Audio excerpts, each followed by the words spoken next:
आता यानंतर आपण जे बस्ती कुणाला द्यावा हे पाहूया.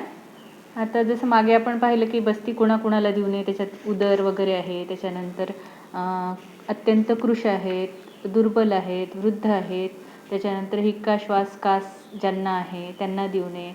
विशेष अजून एक सांगितले मधुमेह, प्रमेह आणि कुष्ठ या पेशंटमध्ये आपल्याला बस्ती द्यायचा नाही आहे. सोबत त्याच्यात सांगितलं की भुक्त भक्त जे जेवण करून आलेले आहेत त्या पेशंटमध्ये सुद्धा आपल्याला बस्ती द्यायचा नाही आहे. तर ह्याच्यामध्ये आपण का द्यायचं नाही हे पण पाहिलं, का बरं नाही द्यायचं आहे, की ह्याच्याने काय काय आपल्याला त्रास होऊ शकतो.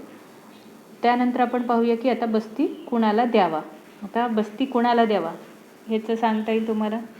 विशेष व्याधी सांगा ज्याच्यामध्ये आपण बस्ती देऊ शकतो. असे कुठले व्याधी आहेत की ज्याच्यामध्ये बस्ती आपण देऊ शकतो? कुठले कुठले व्याधी आहेत? शूल, बरोबर. फर्स्ट क्रायटेरिया शूल आहे आपला. वाताशिवाय शूल नाही, म्हणून शूलमध्ये देतो आपण. उदावर्त बरोबर आहे.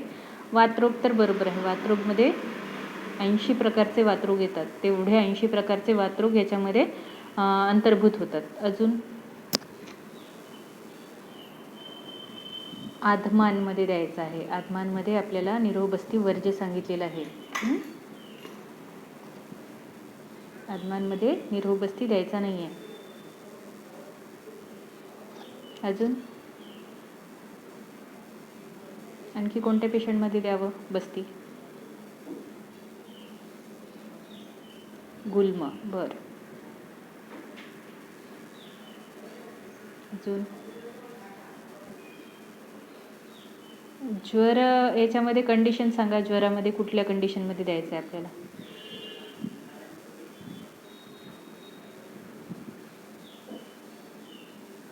उदर क्षीर बस्ती, हे काय उदर क्षीर बस्ती?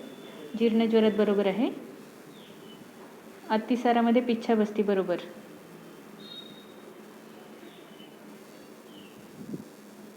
उदरामध्ये क्षीर बस्ती काय आहे मला नाही कळलं. स्तंभ, बरं. स्तंभ आमज असेल तर वर्ज्य आहे. वातामुळे झालेला असेल तर देऊ शकतो आपण. पक्षाघात बरोबर.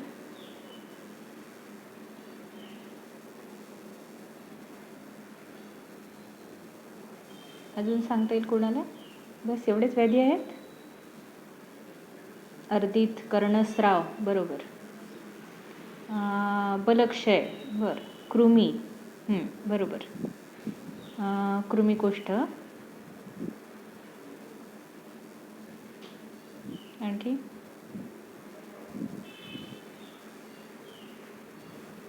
आक्षेप आणि उन्माद, हो देऊ शकतो आपण. अजून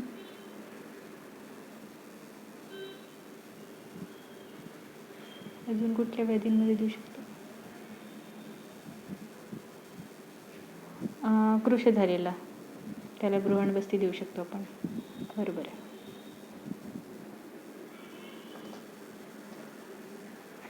अश्मरी, व्हेरी गुड.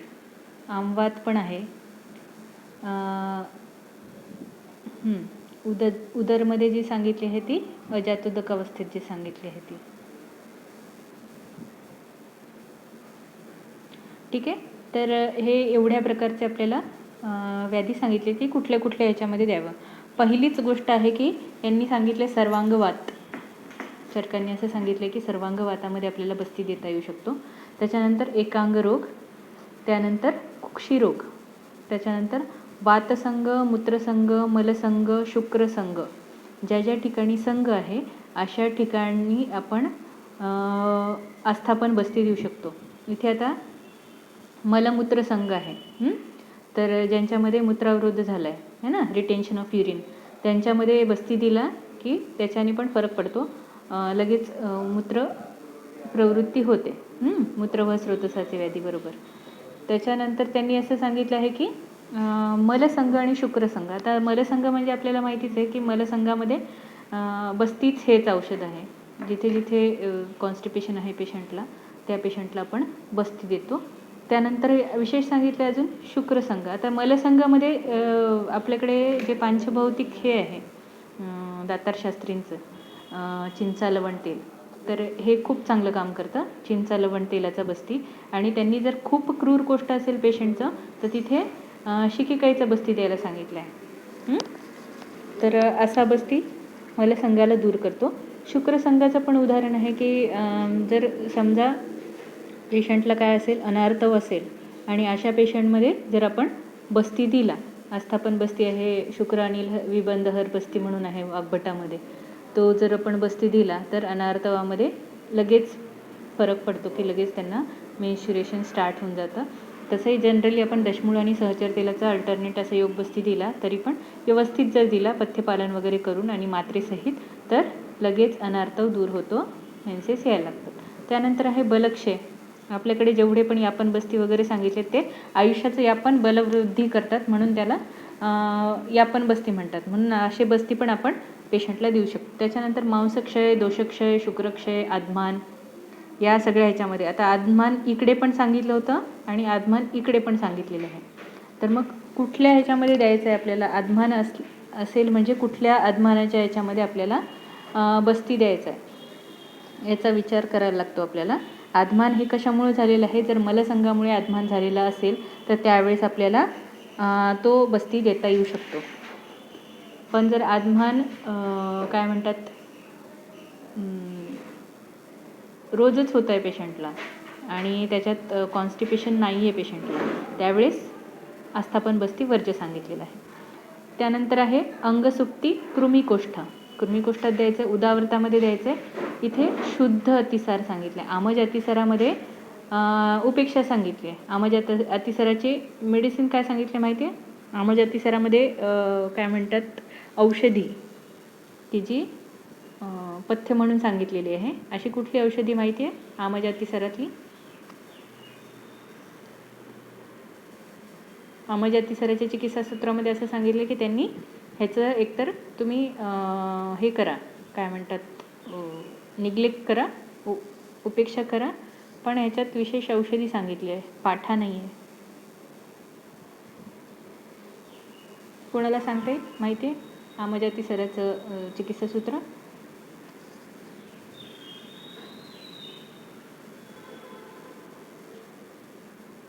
नाही माहिती तर वाचा हे आमज अतिसारामध्ये कुठलं द्रव्य सांगितलेलं आहे. त्याच्यानंतर पर्वभेद. शुद्ध अतिसारामध्ये आपल्याला पिच्छाबस्ती देता येऊ शकतो अतिसार स्तंभन करण्यासाठी. त्याच्यानंतर पर्वभेद, अभिताप, त्याच्यानंतर प्लीहादोष, त्यानंतर गुल्म, शूल, हृदरोग. हृदरोगामध्ये पण आपल्याला बस्ती द्यायला सांगितलेलं आहे. त्याच्यानंतर भगंदर, उन्माद, त्याच्यानंतर ज्वर, ब्रघ्न, ऑर्कायटिस, शिरशूल, कर्णशूल, हृदयशूल. आता सगळे जे शूल आहेत त्याच्यामध्ये आपल्याला पूर्ण बस्ती द्यायला सांगितले. पार्श्वशूल, पृष्ठशूल, कटिशूल, त्याच्यानंतर वेपन, आक्षेप, त्याच्यानंतर अंग गौरवमध्ये पण आपल्याला द्यायला सांगितलं आहे. त्याच्यानंतर अतिलाघव असेल त्याच्यामध्ये पण आपल्याला बस्ती द्यायला सांगितलेलं आहे. त्याच्यानंतर रजक्षयामध्ये पण बस्ती द्यायला सांगितलेलं आहे रजवृद्धीसाठी. त्याच्यानंतर विषमाग्नी असेल, स्पिकशूल, जानुशूल, जंगाशूल, उरुशूल, गुल्मशूल, पार्श्वशूल, प्रपदशूल, योनिशूल, बाहुशूल, अंगुलीशूल, स्तनशूल, दंतशूल, नखशूल, पर्वास्थिशूल, हे सगळे शूल जे आहेत हे सगळे शूल बस्ती ग्राह्यमध्ये येतात, यांना बस्ती देऊ शकतो आपण. त्याच्यानंतर शोषस्तंभ, आंध्रकूजन यांच्यामध्ये पण आपल्याला बस्ती देता येतो. त्याच्यानंतर परिकर्तिका. त्यानंतर परिकर्तिकेमध्ये परिकर्तिका अन्य व्याधीच्या उत्पत्तीजन्य नाही आहे, परिकर्तिकेची चिकित्सा करायची आहे. म्हणून आपण आपल्याकडे कुठल्या ह्याच्याने बस्ती देतो आपण परिकर्तिकेमध्ये, शल्यमध्ये कशाचा बस्ती देतो आपण शल्यत परिकर्तिकेमध्ये?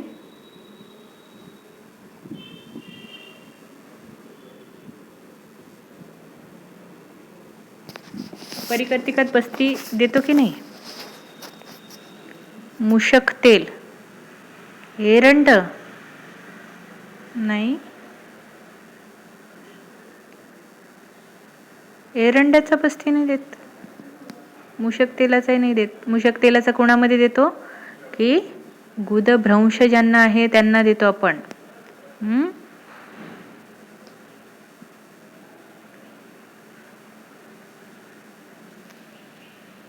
कोणाला देतो आपण? नाही, कुठला देतो? कुठल्या तेलाचा परिकर्तिकेमध्ये? जात्यादी तेलाचा आपण बस्ती देत असतो परिकर्तिकेमध्ये, बरोबर. जात्यादी तेलाचा बस्ती आपण पेशंटला देतो परिकर्तिकामध्ये, की ते जे परिकर्तिका आहे ती भरून यावी म्हणून. मधुयष्ट्यादी तेल पण चालतं, पण जनरली आपल्याकडे आपण जात्यादी तेलाचं देतो. त्याच्यानंतर महारोगाध्यायामध्ये जे वातव्याधी सांगितले तेवढे सगळे वातव्याधींमध्ये आपण देतो. त्यानंतर ज्वर, तिमिर, प्रतिशाय म्हणजे इथे जीर्ण प्रतिशाय जर असेल तर. त्यानंतर अधिमंथ, अर्दित पक्षाघात, त्याच्यानंतर अश्मरी जसं सांगितलं आत्ता, उपदंश आणि वातरक्त ह्याच्यामध्ये द्यायला सांगितलं आहे. अर्श, स्तन्यग्रह, मन्यग्रह, अनुग्रह, अश्मरी, मूढगर्भ आणि मूत्रकृच्छ या सगळ्यांमध्ये आपल्याला बस्ती द्यायचा आहे. तर मग ह्या सगळ्या ह्याच्यामध्ये कुठले कुठले बस्ती सांगितले आहेत? तर रक्तपित्तामध्ये पण बस्ती देऊ शकतो आपण, स्तंभ कसा. जर तुम्ही प्रत्येक अध्यायामध्ये जरी सांगितलं तर इथे काही चरकांनी काही व्याधी नाही सांगितले, पण जर तुम्ही प्रत्येक अध्याय जर काढून पाहिला तर असा एकही व्याधी सापडणार नाही की ज्याच्यामध्ये बस्ती ही चिकित्सा सांगितली नाही आहे. तर सगळ्या व्याधींमध्ये आपण बस्ती ही चिकित्सा करू शकत असतो, म्हणूनच तिला अर्धचिकित्सा असं म्हणतात. ठीक आहे. तर हे सगळे जे व्याधी आहेत ते आपण त्यांना आस्थाप्य म्हणतो, की ह्यांना सगळ्यांना आपल्याला बस्ती देता येऊ शकतो. त्याच्यानंतर आता जनरली कॅटेगरायझेशन करायचं झालं तर ह्याच्यामध्ये 4-5 प्रकार येतात. एक तर वातप्रधान रोग येतात, नंतर वाताचे आश्रयी असणारे रोग येतात, बरोबर. त्याच्यानंतर ज्यांना फक्त शोधन करायचं आहे तसे रोग येतात, आणि ज्यांच्यात बृहण करायचं आहे तसे रोग, आणि ज्यांना फक्त मलशोधन करायचं स्थानिक म्हणजे मलावष्टंभ वगैरे अदमानसारखे जे व्याधी आहेत ते. वातरोग प्रधानमध्ये काय येतं की सगळे आता शूल जे सांगितलेत ते सगळे शूल येतात. वाताच्या आश्रयाने जे राहणारे व्याधी आहेत म्हणजे पक्वाशयगत जे पण व्याधी सांगितलेले आहेत ते त्यांच्यामध्ये आपल्याला बस्ती द्यायचं आहे. त्याच्यानंतर ज्यांच्यात शोधनच करायचं आहे आपल्याला, शोधन कुठले कुठले करतो आपण? उन्माद, अपदंत्रक वगैरे जे असे सांगितले आहे त्यांच्यामध्ये शोधनार्थ आहेत ते. तर या सगळ्यांमध्ये आपल्याला बस्ती देता येतो. तर बस्तीमध्ये आपण जसं सांगितलं की भुक्त भक्त निरोह बस्ती द्यायचा नाही, पण त्याच्या उलट अनुवासन बस्ती सांगितलेलं आहे की अनुवासन बस्ती हा नेहमी खाऊनच दिला पाहिजे. तर ह्या दोन्हीमध्ये डिफरन्स नेहमी लक्षात ठेवायचं की भुक्त भक्त निरोह बस्ती द्यायचा नाही आणि अनुवासन उपाशीपोटी द्यायचं नाही. ठीक आहे. तर आता अनुवासन अयोग्य कुठले आहेत? जसं आपण आस्थापनचे योग्य पाहिले अयोग्य पाहिले होते, तसं अनुवासनचे कुठले आहेत? तर अनुवासन बस्ती कुणाला देऊ नये. तर ह्याच्यामध्ये काय व्याधी सांगता येतील तुम्हाला की अनुवासन कुणाला देऊ नये? अनुवासनामध्ये वर्जित असे कुठले पेशंट आहेत की ज्यांच्यामध्ये आपण अनुवासन देऊ शकत नाही? तर आमजन्य व्याधीमध्ये देऊ नये, बरोबर आहे, कारण ते स्नेह आहे. प्रमेहामध्ये द्यायचं नाही, बरोबर. आणखी कुष्ठ, बरोबर. पीनस, बरं. अजून आणखी कुणाला देऊ नये? अतिस्निग्ध, बरोबर. स्निग्ध परत परत द्यायचं नाही आपल्याला. त्याच्यानंतर उरुस्तंभामध्ये, बरं, ठीक आहे. अजून अजीर्णामध्ये देऊ नये, बरोबर. अजीर्ण तर सगळ्यात तिथे वर्ज्य आहे, आस्थापनमध्ये पण आहे, इथे पण आहे. मंदाग्नी, व्हेरी गुड. मंदाग्नी ज्यांना आहे त्यांना देऊ नये. अजून आणखी कुणाला देऊ नये?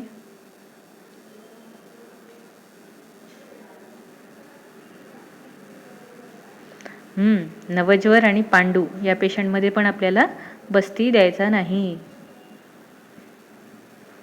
कामला, बरोबर.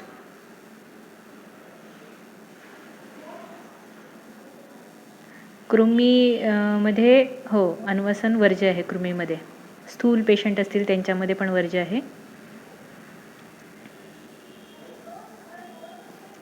तर ह्या प्रकारे सगळे व्याधी सांगितलेत. विशेष पहिलंच शब्द सांगितलंय अनास्थाप्य. ज्यांना आस्थापन बस्ती द्यायचा नाही त्यांना अनुवासन बस्ती देखील देऊ नका असं म्हणून सांगितलेलं आहे. त्याच्यामध्ये गुदभ्रंश वगैरे असे जे व्याधी आहेत ते पण येतात, उदरासारखे व्याधी येतात. तर त्यांना अनास्थाप्य जे आहेत ते अनुवास्य पण आहेत, त्यांना अनुवासन पण द्यायचं नाही आहे. त्यानंतर अजून एक विशेष तुम्ही विसरले, अभुक्त भक्त उपाशीपोटी आपल्याला अनुवासन बस्ती द्यायचा नाही. त्यानंतर कुठलं सांगितलं आहे? नवज्वर आता जसं सांगितलं आपण नवज्वरामध्ये आधीच आपल्याला कुठलेच कषाय पानसुद्धा वर्ज्य सांगितले, पेशंटला लंघनच करायला सांगितलं. तर तेवढीसुद्धा अग्नीची शक्ती नसते, म्हणून आपल्याला काय करायचं, नवज्वरमध्ये सुद्धा आपल्याला पेशंटला बस्ती द्यायचा नाही. त्यानंतर पांडूमध्ये सुद्धा द्यायचं नाही. पांडूची चिकित्सासूत्रामध्ये आपल्याला आधी सांगितले की तीक्ष्ण ऊर्ध्व अधो शोधन करायला सांगितलेलं आहे पांडूच्या चिकित्सासूत्रामध्ये. मग तिथे आपल्याला अनुवासन बस्ती शक्यतो द्यायचा नाही आहे. त्याच्यानंतर कामलामध्ये पण द्यायचा नाही आहे आपल्याला. कामलामध्ये पित्ताचा प्रकोप जास्त असतो, त्याच्यामुळे कामला पेशंटमध्ये सुद्धा दोषांचं उत्क्लेश करतो तो आणि उदररोग उत्पन्न होऊ शकतो. म्हणजे नवज्वर, कामला, पांडू आणि प्रमेह यांच्यामध्ये जर तुम्ही अनुवासन, कारण हे सगळे बहुदोष व्याधी आहेत आणि आपल्याकडे सांगितले की बहुदोष व्याधी जर शरीरात तसेच उत्पन्न राहिले तर त्याच्यापासून उदर रोगाची निर्मिती होते. मलाचा संचय झाल्यामुळे उदर निर्माण होतो. तर ह्या सगळ्या व्याधींमध्ये मल जास्त असतो आणि हे मल आपण अनुवासन बस्ती देऊन अजून वाढवतो. म्हणून अशा पेशंटमध्ये जर तुम्ही दिला तर त्याच्यामुळे उदर हा व्याधी निर्माण होतो. त्याच्यानंतर सांगितलं आहे अर्श प्रतिशाय. अर्श म्हणजे इथे स्रावी अर्श आहे, त्याच्यामध्ये द्यायचं नाही. नवप्रतिशाय जर असेल त्याच्यामध्ये पण द्यायचं नाही, कारण इथे आम आहे. अरोचक मंदाग्नी, त्याच्यानंतर दुर्बल अशा लोकांमध्ये. त्याच्यानंतर प्लिहा कफ उदर, आता जसं सांगितलं उदर. त्याच्यानंतर उरुस्तंभामध्ये द्यायचा नाही. वर्चोभेद म्हणजे इथे अतिसार आहे, त्याच्यामध्ये पण आपल्याला अनुवासन बस्ती द्यायला नाही सांगितलं आहे. विषपीत, गरपीत, कफाभिषंद, आता कफाचे जे सगळे व्याधी आहेत की नाही त्याच्यामध्ये, कारण कफ आणि स्नेह यांचे गुण सारखे असतात, म्हणून कफाचे जेवढे पण व्याधी सांगितले त्याच्यामध्ये आपल्याला बस्ती, अनुवासन बस्ती द्यायचा नाही. कफाभिषंद, गुरुकोष्ठ, श्लीपद, गलगंड, अपची, कृमी, तर ह्या सगळ्यांमध्ये आपल्याला दोषोत्कृष होऊन आपल्याला रोगवृद्धी होऊ शकत असते, म्हणून आपल्याला तिथे बस्ती द्यायचा नाही. त्याच्यानंतर सांगितले अपची, कृमिकोष्ठ, प्रमेह, कुष्ठ, स्थौल्य, पिनस आणि कृश या सगळ्या व्याधींमध्ये सगळे जे पेशंट आहेत त्यांच्यामध्ये आपल्याला बस्ती, अनुवासन बस्ती द्यायचा नाही. आता कृमीमध्ये का नाही द्यायचा, कृमीमध्ये आपल्याला आधी निरोह बस्ती द्यायला सांगितलं आहे आणि त्याच्यानंतर मग तुम्हाला स्नेहबस्ती कशाचा द्यायचा आहे, तर कृमिघ्न द्रव्यांनी सिद्ध अनुवासन बस्ती असा द्यायचा आहे. तर ह्या सगळ्या पेशंटमध्ये आपल्याला अनुवासन बस्ती द्यायचा नाही आहे. तर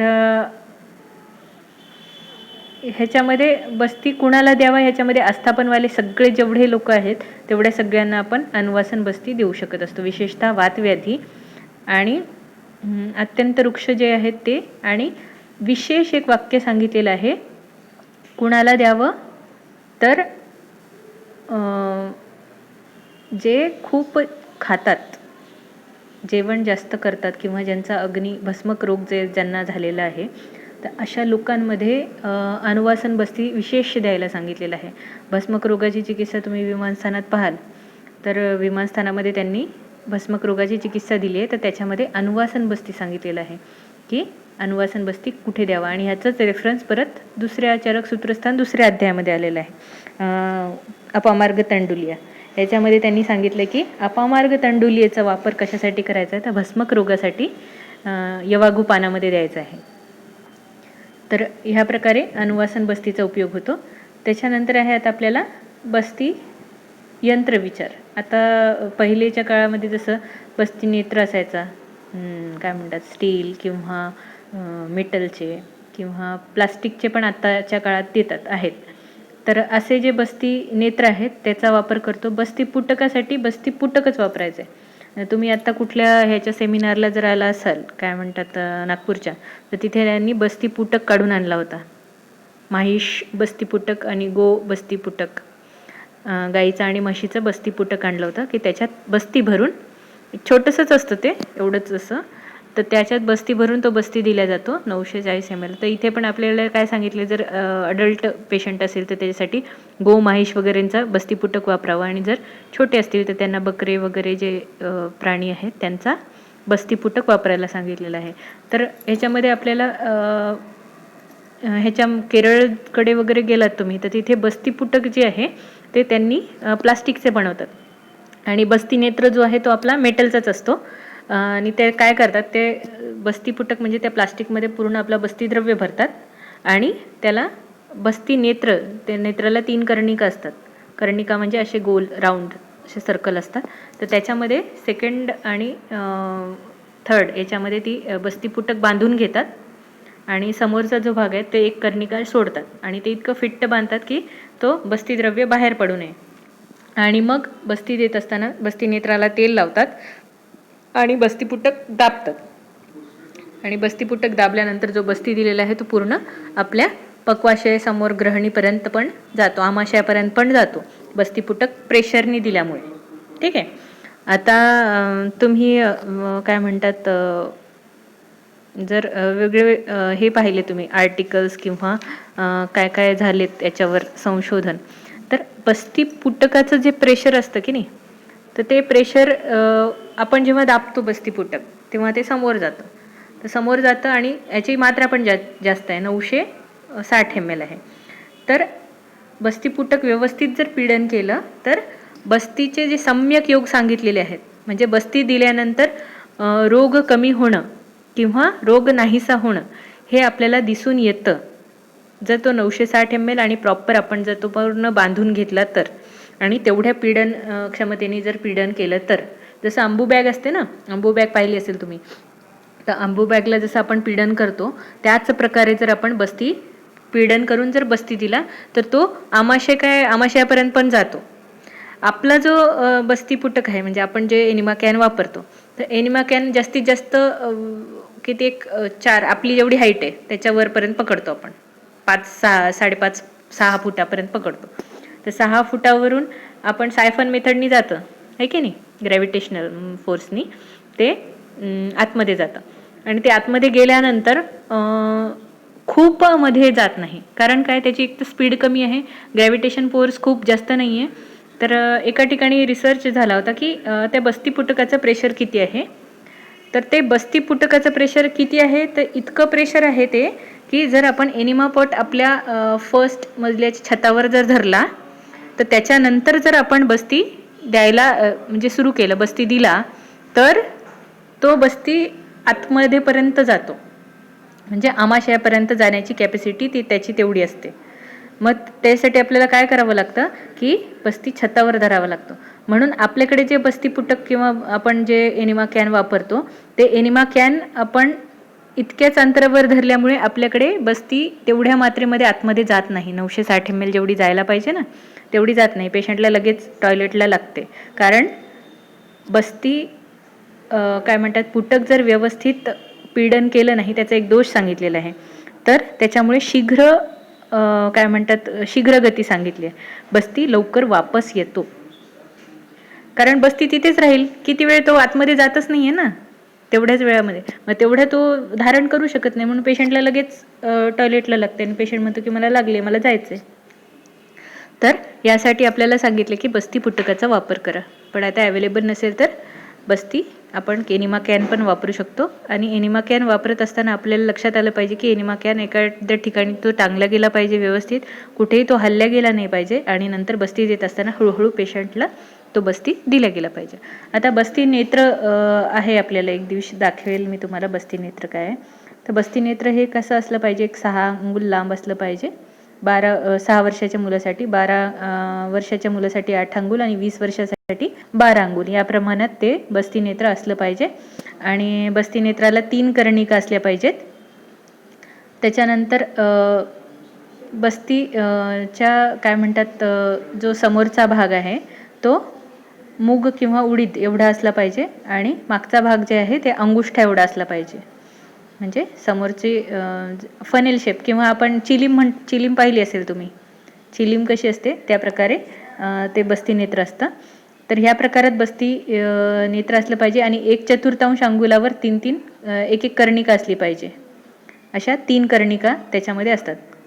तर ह्या कर्णिकांमध्येच आपण बस्ती पुटक बांधतो. आणि त्याच्यानंतर काय करतो, आपण फर्स्ट जी कर्णिका असते तिथपर्यंतच बस्ती नेत्र आतमध्ये प्रविष्ट करायचं आहे. म्हणून त्याच्यासाठी 3 कर्णिका असतात. उत्तर बस्तीसाठी 2च कर्णिका सांगितलेल्या आहेत. तर ह्या प्रकारामध्ये आपलं बस्ती नेत्र असलं पाहिजे. त्याचं मूल प्रमाण किती असलं पाहिजे, अंगुष्ठा एवढं. आणि समोरचा जो भाग आहे तो कनिनिष्ठिका एवढा असला पाहिजे, जाड म्हणता येईल. आणि छिद्र कसं असलं पाहिजे, तर 25 वर्षासाठी जर काय म्हणतात मटार एवढा, म्हणजे फुगलेला जो मटार असतो, पाण्यात टाकून जो फुगवलेला मटार असतो तेवढं त्याचं बस्तीनेत्राचं परिमाण पाहिजे किंवा छिद्र पाहिजे. 16 वर्षासाठी सुकलेला जो मटार आहे म्हणजे ड्राय तसं असलं पाहिजे. आणि 8 वर्षासाठी माशे एवढा. तर ह्या प्रकारे आपल्याकडे स्टँडर्डायझेशन सांगितलेत बस्तीनेत्राचे, कसं असलं पाहिजे बस्तीनेत्र कुठल्या वयासाठी.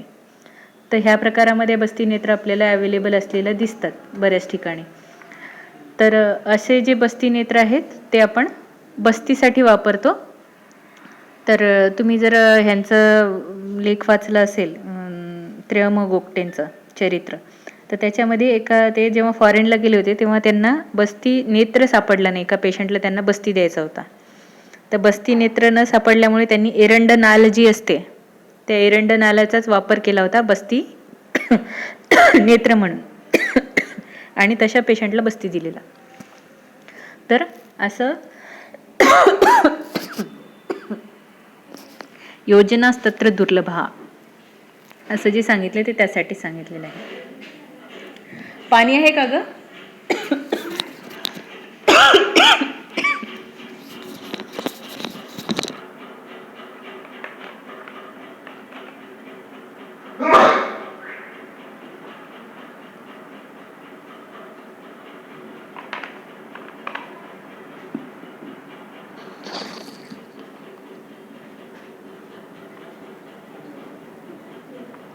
तर अशा प्रकारे बस्ती नेत्र, उत्तर बस्तीचं आता जसं सांगितलं, उत्तर बस्ती ही 12 अंगुलच लांब असली पाहिजे आणि सुश्रुतांनी 14 अंगुल सांगितले. आणि ती कन्हेराच्या फुलाप्रमाणे त्याची कन्हेराच्या फुलाची जी दांडी असते त्या प्रकारात इतकं बारीक असलं पाहिजे ते बस्ती नेत्र. आणि त्याचा आकार सरसोच्या एवढा छिद्र असलं पाहिजे. त्याचं सरसो जेवढं बारीक असतं त्या प्रकारामध्ये त्याचं छिद्र असलं पाहिजे. आणि याला 2च कर्णिका असतात. तर अशा प्रकारे उत्तर बस्तीचं नेत्र असतं. आणि याच्यानंतर सांगितलं आहे की नेत्रदोष कुठले कुठले आहेत. जसं आता आपण पाहिलं की आता आपल्याकडे जे बस्ती नेत्र वापरतोय आपण ते कॅथेटर म्हणून वापरतो है ना, जे रबरचं असतं आणि त्याला समोर छिद्र, समोर नसतं, बाजूला साईडला छिद्र असतं आणि ते बस्ती पुटकाला जोडतो आपण, म्हणजे आपल्या एनिमा कॅनला जोडतो आणि पेशंटच्या गुदामध्ये प्रविष्ट करतो आणि तसा तो बस्ती देतो. आता जर आपण बस्ती नेत्र वापरायचं झालं ग्रंथोक्त, तर ह्याच्यामध्ये 8 दोष सांगितलेले आहेत. तर हे 8 दोष कुठले कुठले आहेत, तर हे तुम्हाला नेहमी परीक्षेत विचारले जातात. हे 8 दोष कुठले कुठले आहेत.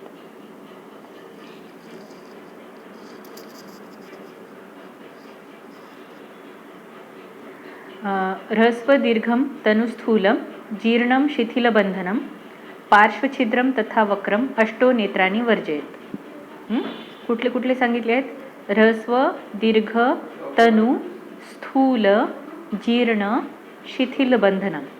त्याच्यानंतर पार्श्वछिद्रम तथा वक्रम अष्टो नेत्रांनी वर्जयेत, है ना. ह्याच्यामध्ये ह्रस्व खूप लहान, खूप मोठा, तनु म्हणजे बारीक, स्थूल म्हणजे जाड, जीर्ण, त्याच्यानंतर शिथिल बंधन म्हणजे बंधन व्यवस्थित नाही केलं आपण, त्याच्यानंतर पार्श्वछिद्र हे एक विशेष सांगितलं आहे, आणि वक्र असणं नेत्र. तर ह्या प्रकारचं जर नेत्र असेल तर त्याच्यामुळे कुठले व्याधी होतात, तर पहिलंच सांगितलंय अप्राप्ती. खूप छोटा नेत्र असेल तर त्याच्यामुळे अप्राप्ती म्हणजे जेवढा बस्ती आतमध्ये जायला पाहिजे तेवढा बस्ती आतमध्ये जात नाही. दीर्घ असेल तर काय सांगितले? अप्राप्य अतिगती क्षोभ कर्षण क्षणन स्रवाहा गुदपीडा गती जिव्हा तेषाम दोषाः यथाक्रमम. ह्रस्व असेल तर काय सांगितले? अप्राप्ती होते. दीर्घ असेल तर काय होते? अतिगती होते, म्हणजे खूप आतमध्येपर्यंत निघून जाईल बस्ती, म्हणून दीर्घ पण नको. त्याच्यानंतर तनु जर असेल, बारीक जर असेल तर तिथे गुदच्या ठिकाणी जे रेक्टल्स वॉल्स असतात त्या ठिकाणी क्षोभ निर्माण होतो, म्हणून ते तनु पण नसायला पाहिजे. त्यानंतर स्थूल जर असेल तर काय होईल, तर तिथे कर्षण हे सांगितले, म्हणजे परत काय म्हणतात, आपल्या जे रेक्टल वॉल आहे त्या ठिकाणी कर्षण निर्माण होईल किंवा घर्षण होईल. त्यानंतर सांगितलं हे जीर्ण. जीर्ण असेल तर काय होईल? क्षणानं म्हणजे तिथे काहीतरी पेशंटला दुखेल किंवा काय म्हणता येईल क्षोभ होईल, है ना. त्याच्यानंतर शिथिल बंधन जर असेल तर स्रवाहा, म्हणजे जे आपण बस्ती त्या पुटकामध्ये टाकलं आहे तो सगळं बाहेर निघून जाईल. त्यानंतर सांगितले पार्श्वछिद्र. पार्श्वछिद्र कशासाठी, तर पार्श्वछिद्र जर असेल तर बस्ती जे आपण द्रव्य आतमध्ये टाकतो ते गरम आहे एकतर, आणि पार्श्वछिद्र जर असेल तर एकाच रेक्टल वॉलला ते सतत गरम झाल्यामुळे तिथे गुदपीडा हे लक्षण निर्माण होतं. त्याच्यानंतर वक्र जर असेल तर काय होईल, त्या बस्ती जे दिलंय आपण त्याची गती पण वक्र होईल बस्ती द्रव्याची, म्हणून हे दोष निर्माण होतात. म्हणून बस्ती नेत्र हे आपलं व्यवस्थित असलं पाहिजे. हे चरक सिद्धिस्थान 5वा अध्याय 4थ्या श्लोकामध्ये सांगितलेलं आहे. सिद्धिस्थानात त्याचे रेफरन्स आहेत की बस्ती नेत्राचे दोष कुठले कुठले आहेत. तर बस्ती नेत्राचे दोष 8 आहेत. ह्रस्व दीर्घम तनुस्थूलम जीर्णम शिथिल बंधनम पार्श्वछिद्रम तथा वक्रम अष्टो नेत्रांनी वर्ज्य आहेत. तर त्याचे कुठले कुठले व्यापद होतात, अप्राप्ती अतिगती क्षोभ कर्षणन शनन स्रवाहा गुदपीडा गतिर्जिव्हा तेषाम दोषाः यथाक्रमम. तर ह्या प्रकारे 8 प्रकारचे नेत्रदोष आपल्याला सांगितलेले आहेत. तर हे असे जे नेत्र आहेत ते आपल्याला वर्ज्य केले गेले पाहिजेत. असे जर वर्ज्य नाही केले तर त्याच्यामुळे हे सगळे जे काय म्हणतात लक्षणं सांगितलेले आहेत ते निर्माण होतात. म्हणून बस्ती नेत्र हा प्रॉपर असला पाहिजे. आता आपल्याकडे जे बस्ती नेत्र आपण वापरतोय तर ते कॅथेटर वापरतोय, आणि कॅथेटरला त्याला साईडला छिद्र आहे, म्हणजे इथे पार्श्वछिद्र हा व्यापद इथे होतो. कॅथेटर कसं असलं पाहिजे, तर समोरच्या मुखाचं असलं पाहिजे, म्हणजे सरळ तिथे कुठेही त्याला अडकाठी होत नाही. बस्ती नेत्राला जर पार्श्वछिद्र असेल तर एकतर बस्तीद्रव्य आपण जे देतोय ते प्रॉपर जातच नाही, तिथल्या तिथेच अडकून राहतं एकतर. दुसरी गोष्ट म्हणजे गुदपीडा होते. जर खूप गरम गरम दिलं तर तिथे पेशंटला त्रास होऊ शकतो, दुखायला लागतं. म्हणून आपल्याला काय करावं लागतं, बस्ती नेत्र हे समोरच्या मुखाचं तोंडाचं असलं पाहिजे. काय अजून आपले जे प्रॅक्टिकल ह्याच्यामध्ये काय काय प्रॉब्लेम येतात, तर बस्ती नेत्र जे आहे ते त्याचं छिद्र थोडंसं मोठं पाहिजे. काही वेळा बारीक छिद्र असतं किंवा छिद्रच नसतं. तर मग इथे आधी प्रॉपर बघून घेतलं पाहिजे की बस्ती नेत्राचं छिद्र बरोबर आहे की नाही. दुसरी गोष्ट शिथिल बंधन. आता आपल्याला जे एनिमा कॅनला बस्ती नेत्र जे जोडायचं आहे तर ते प्रॉपर असलं पाहिजे की तिथे मध्येच ते निष्ठून नको जायला. निष्ठून गेलं तर आपला सगळा बस्ती जो आहे तो वाया जातो. म्हणून बस्ती नेत्र प्रॉपर फिट असलं पाहिजे एनिमा कॅनला. दुसरी गोष्ट जी आहे ते काही वेळा काय होतं की बस्ती नेत्र जे रबरचं असतं त्याच्यामुळे आतमध्ये काही बनवतानाच मॅन्युफॅक्चरिंग डिफेक्ट मध्ये काहीतरी अडकतं. तर त्यावेळेससुद्धा आपल्याला काय करावं लागतं, बस्ती नेत्र बरोबर जाते की नाही, म्हणजे स्राव बरोबर येतोय की नाही, तर ते आपण आधी चेक करून घ्यायला पाहिजे आणि मगच प्रविष्ट करायला पाहिजे. बस्ती नेत्र कुठपर्यंत प्रविष्ट करायचं आहे, तर आपल्याला 4 अंगुलपर्यंतच बस्ती नेत्र प्रविष्ट करायचं आहे, त्याच्यावर जास्त प्रविष्ट करायचं नाही. 4 अंगुलच का प्रविष्ट करायचं याचं कारण आपल्याला पुढे सांगितलेलं आहे. तर हे आपलं जे झालं ते पूर्ण बस्ती नेत्र. आता उद्याच्या लेक्चरमध्ये आपण बस्ती फुटक दोष काय काय आहेत तर ते आपण उद्याच्या लेक्चरमध्ये पाहूया. ठीक आहे.